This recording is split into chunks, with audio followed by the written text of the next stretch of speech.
Hello everybody, welcome back to On the Bright Side. My name is Daniel, and I'm watching My Hero Academia. Last time on My Hero Academia, there were some shenanigans, I guess is what I'll call it. We got to see what the outcome of Deku getting sent to where Toga was, and she went after him full force and confessed her feelings to him, and he did not respond in a way that she appreciated. So now she feels like she's been betrayed, she's done relying on anyone, and Deku has to make his way back because Shigaraki is, metamorphosizing, I guess, and Uraraka will handle things. But we ended off last episode by showing that this episode is going to be focused on Todoroki and Dabi. This conflict is definitely one that has been a long time in the making. So I'm very excited to see what happens this episode. If you guys are excited for more My Hero Academia with me, then you should subscribe and hit the bell for notifications so you don't miss a single episode. They've been getting taken down pretty quickly lately, so you should definitely hit the bell for notifications if you don't want to miss the episodes. Last episode's back up, by the way. It got taken down pretty quickly, but you can watch it now. Let's begin in 3, 2, 1, go. This guy, he talked to Gentle, right? Huh? Is this Garaki? Yeah.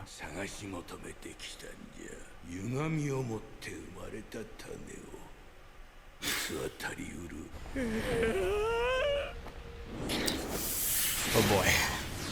He's been working on his defense against this heat, so. Back when he.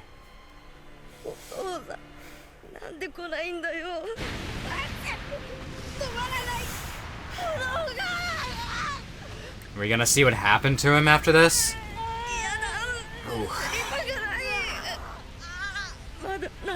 Oh my god. Yeah, that's gnarly. So voice act like you just got your jaw melted off? Ugh.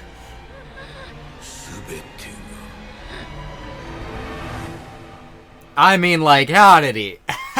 Man, how did he survive that? I mean, All For One found him, so, you know, anything's possible. We're getting even more Dabi backstory. I am down. He's got the cranes. Oh, is this one of the hospitals owned by Garaki?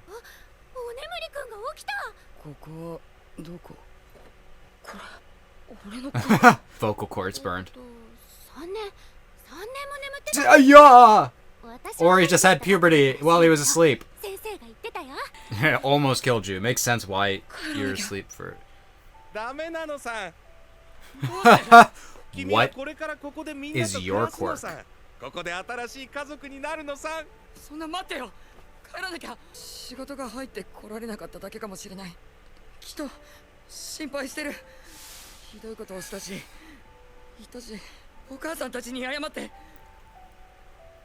Ooh. He was thinking about apologizing.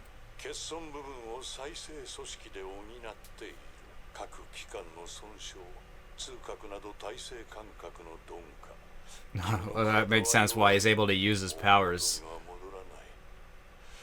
more recklessly.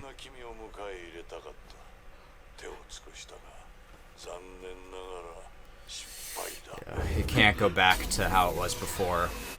You can't be better than All Might. I feel like All For One is like he was ready to like go back to his family. He's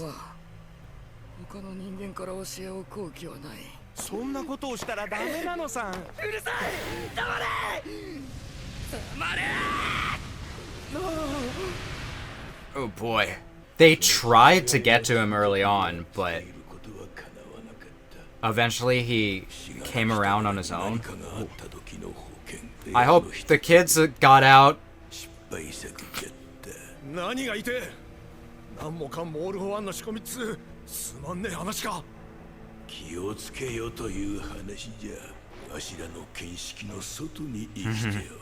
It is interesting that they tried to get him. Huh. It's surprising when he came back. あんただろ俺を生かしたの。気づいておったか、嬉しいの。あれからどう生きたのじゃ。この生きる屍を見てると、あんたらが俺をどうしたかったのか、なんとなく察しがつくよ。Yeah. 戻ったのは葬式にちょうどいい場所だったからだよ。その死にゆく体をただ遠さの炎だけで踏みとどまらせてきた。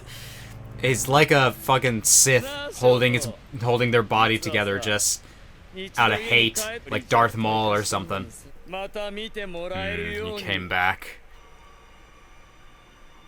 でもさ、3年ぶりの変わらぬ光景が改めて教えてくれた。俺が失敗作で意味はなく、この家族はもう俺を過去にした。形作っていたものが白黒。Oh my god. Just layers of his skin burning off. 炎を鍛えるのに専念した。弱いまま会いたくなかった。Yeah, Dabi's body is going to... He's not going to survive this battle just from himself. Yeah, he's... Even Dabi's surprised to be alive.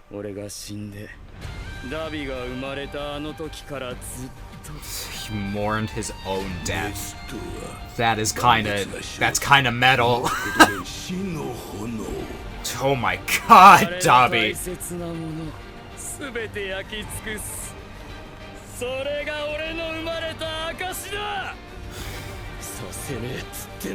Okay, maybe we have to actually like save him from burning himself to death. I don't know if it can be done, but like yes. Okay. Prominence burn kind of seems stronger though.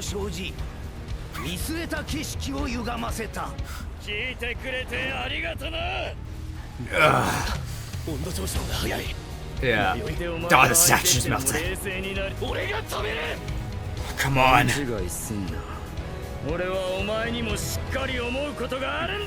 Oh, well that's sweet. When did it turn blue?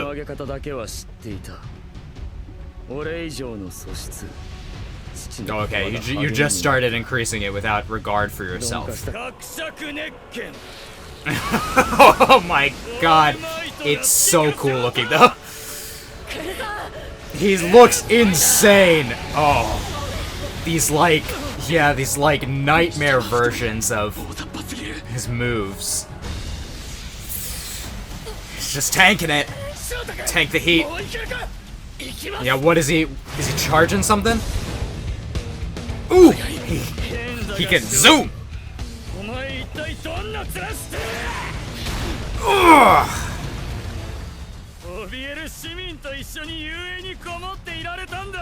You'd be surprised. Oh man, this art is insane. Just the way that everything is like blue and black, it's really artistically cool. Oh.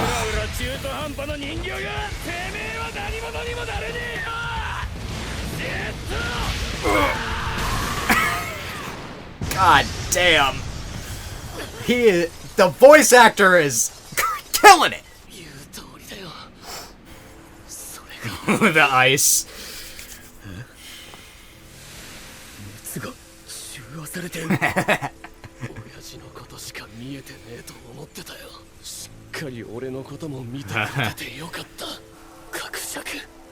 Yeah, he's got both ice and fire. So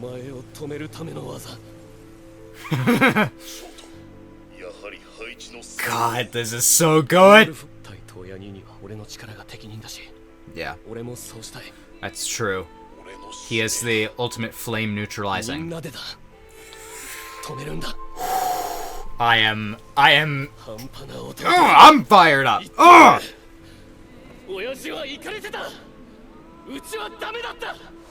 True. Yeah, what is this? What is this move? 伯爵熱拳とはまた何か様相が違う。 Yeah, it's a different fire than anything before.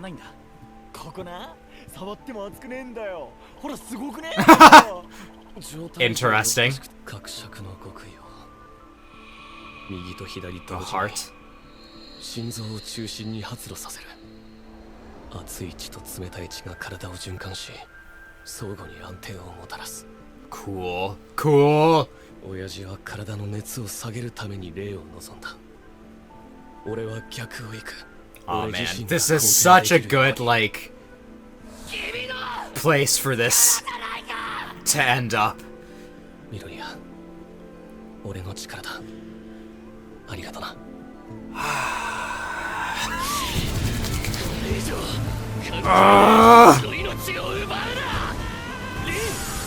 Phosphor. Oh my god.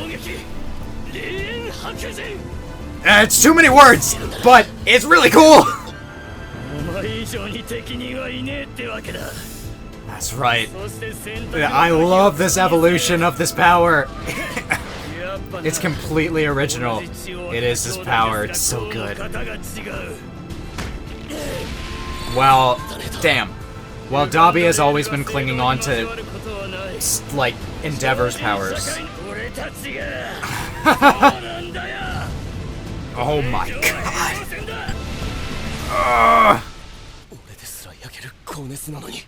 But they protected him. Dude, this episode is so good. 欲望で作られた血。血にとらわれることなんかない。なりたい自分になっていいんだよ。そのことに気づいてからみんながはるか先にいると思ってた。でもみんなはいつもそこにいた。誰も置いていかなかった。 Yeah, they were always there for you. いつも安心させてくれた。貯めて。Let's do this.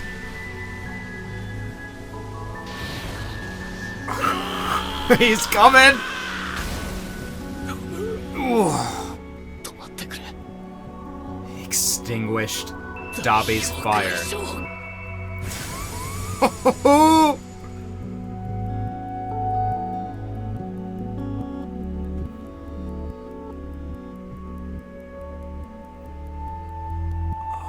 Oh my god. Oh my god.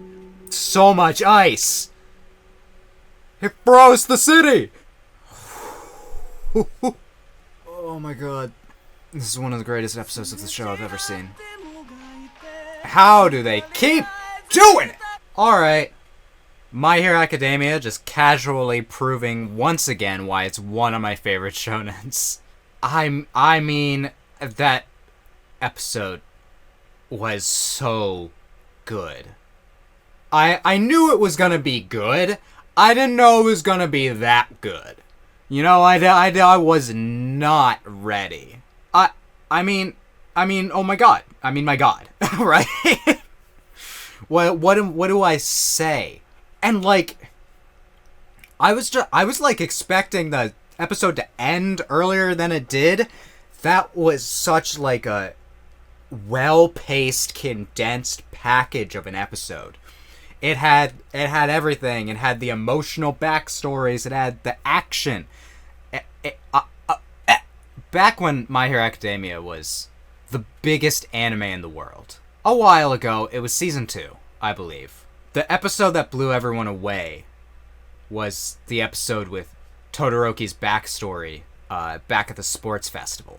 It got people like, oh, this show is like better than just like occasionally hype. It's amazing. Over time, as the series has dragged on, some people have fell off. Not me. I've always been loyal, but I can't deny that there have been like some arcs that have been better than others. But one thing that has remained really consistent throughout this entire show has been just the narrative strength of the Todoroki family's story. It's possibly the best written thing in this entire show. Like, everything from Shoto as a character, to Dabi, to Endeavor. It's really complex and really well written, and it honestly could have been its like entirely own show. But like the fact that it's in this show that has a bunch of other great things around it just makes it even better. It's one of the best things about this show, and this felt like the ultimate culmination of that arc. It shows again why Todoroki is one of the most popular characters in this show. This like end point for this character development for Todoroki and for Dabi. Dabi is defeated. He did not kill himself by burning himself up.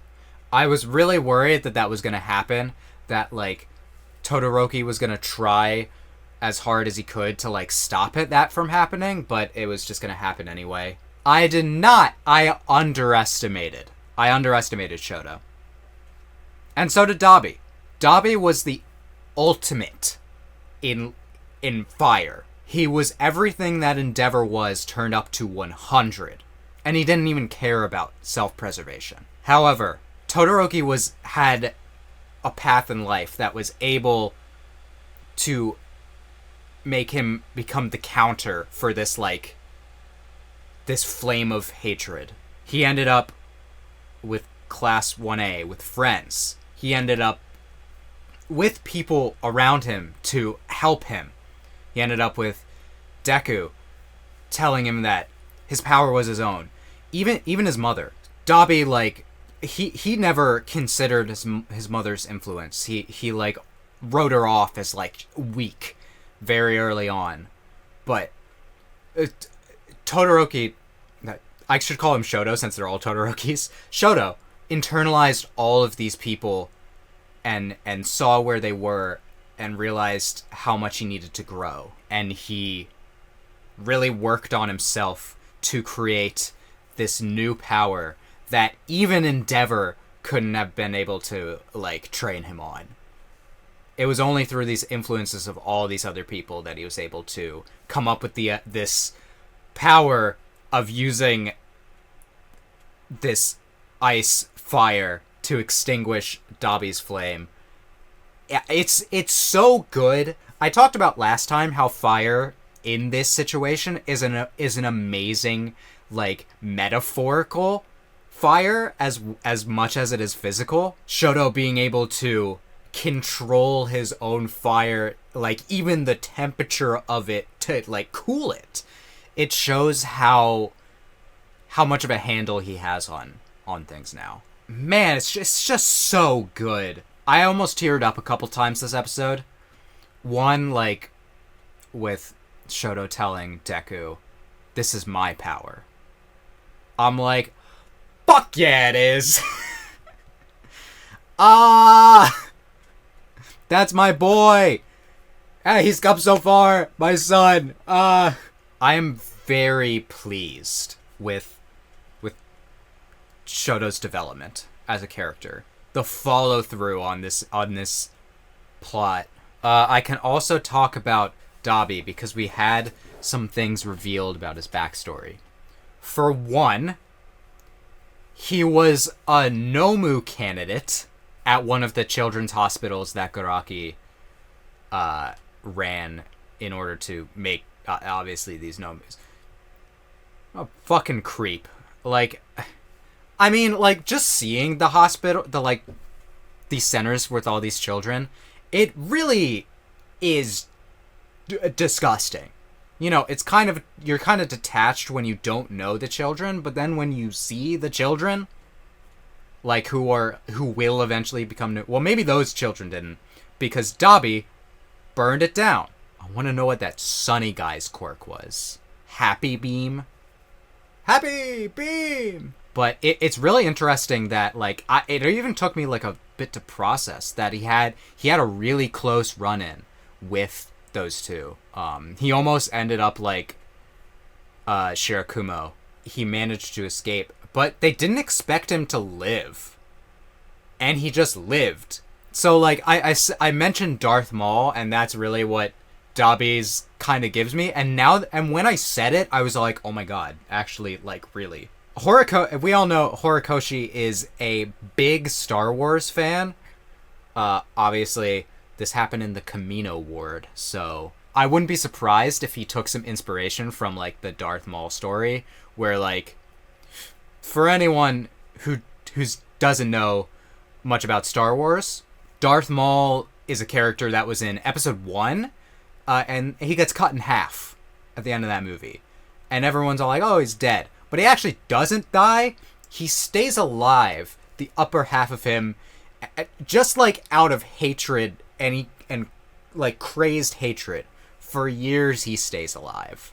Until he's found by his brother, and he gets, like, a new set of legs, and then he goes on a quest just to kill, like, he just wants to kill Obi-Wan Kenobi and make him suffer, because that's the one who cut him in half. So it's obviously, like, of course it's both revenge. It's not like that's crazy original or anything, so, but they're just very similar when you look at the stories. Dabi looked absolutely insane this episode. The way that they drew him, he looks so scary, but also really cool.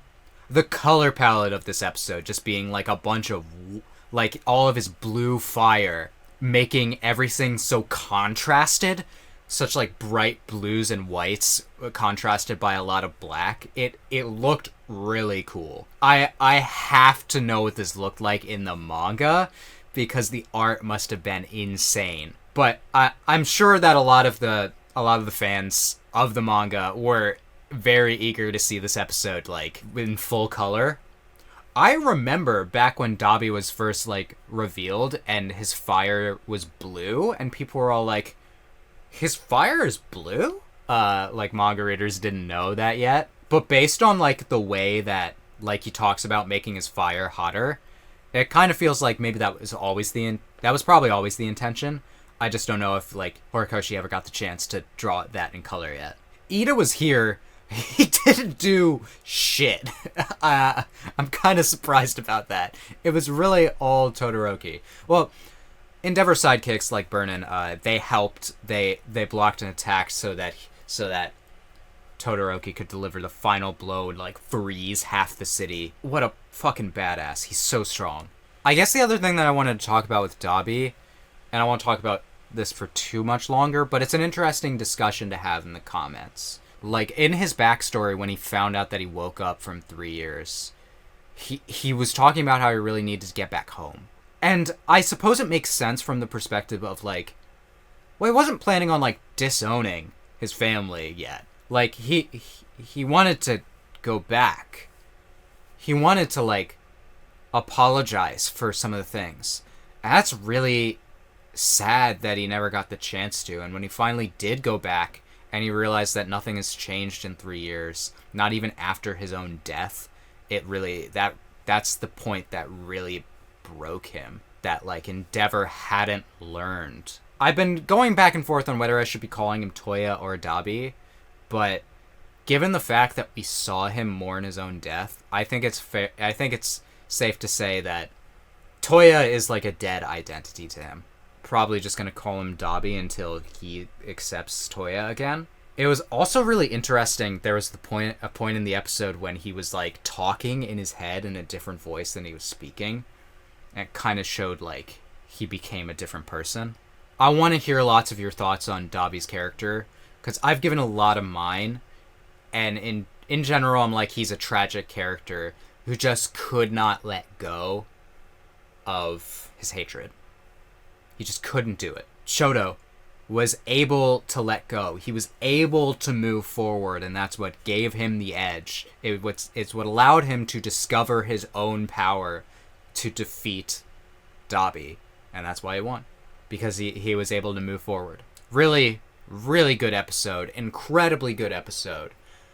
Can't wait for more. I will be amazed if they manage to top this moment this season, but I'm sure there's going to be other moments that I can't even imagine how good they're going to get. But it looks like next episode we're going to see some of Endeavor and Hawk's fight against all for one, which has me some of the most worried about any of these fights. So if you guys are excited to see that with me, then you should subscribe and hit the bell for notifications so you don't miss it. If you like my reaction to this episode, you can let me know by leaving a like, and please leave a comment. Tell me your thoughts on this episode. Anyway, I hope that I can make your day better, and I hope that you continue to have good days. Till next time, take it easy, everyone.